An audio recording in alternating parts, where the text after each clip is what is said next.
Pemirsa Komisi Pemberantasan Korupsi atau KPK melakukan penahanan terhadap 3 orang tersangka dalam perkara dugaan tindak pidana korupsi terkait pengadaan digitalisasi SPBU Pertamina tahun 2018 hingga 2023. Para tersangka ditahan untuk 20 hari pertama yang terhitung sejak 4 hingga 23 Agustus 2026.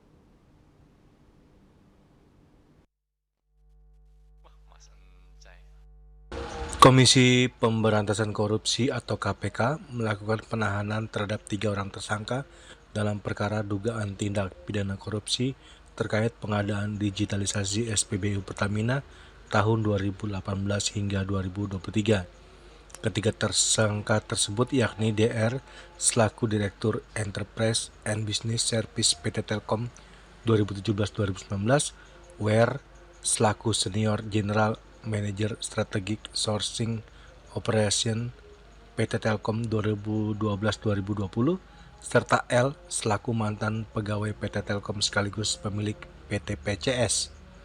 Para tersangka dilakukan penahanan untuk 20 hari pertama terhitung sejak tanggal 4 hingga 23 Agustus 2026.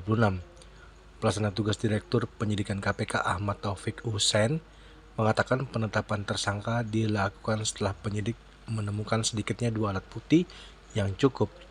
DR ditahan di Rutan Cabang Gedung C1 KPK, sementara WER dan L ditahan di Rutan Cabang Gedung Merah Putih KPK.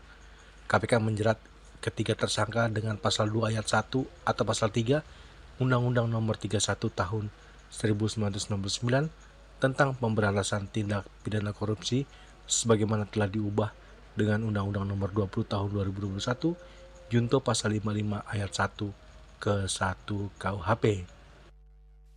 Bahwa setelah melakukan serangkaian tindakan penyidikan dan penyidik telah menemukan sekurang-kurangnya 2 alat bukti, KPK menetapkan 3 orang sebagai tersangka dalam perkara ini, yaitu Saudara DR selaku Direktur Enterprise dan Business Service PT Telkom 2017-2019.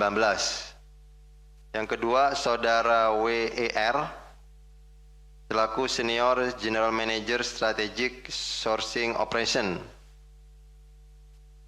Procurement PT Telkom 2012-2020.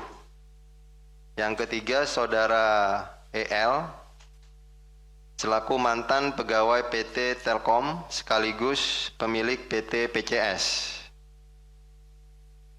Jadi kepada 3 tersangka disangkakan telah melanggar ketentuan dalam pasal 2 ayat 1 atau pasal 3 Undang-Undang Nomor 3199 tentang pemberantasan tindak pidana korupsi. Bagaimana telah diubah dengan Undang-Undang Nomor 20 tentang perubahan atas Undang-Undang 31 tahun 99 tentang pemberantasan tindak pidana korupsi. Junto pasal 55 ayat. Dalam konstruksinya perkara, KPK mengungkap dugaan rekayasa pengadaan dilakukan melalui pengaturan pemenang dan pembentukan rantai pengadaan berlapis yang melibatkan 3 hingga 5 tingkat penyedia. Skema tersebut diduga membuat harga pengadaan membengkak jauh di atas nilai yang semestinya. Dari Jakarta, Juli Soeharta dan Ketut Sumadiasa melaporkan.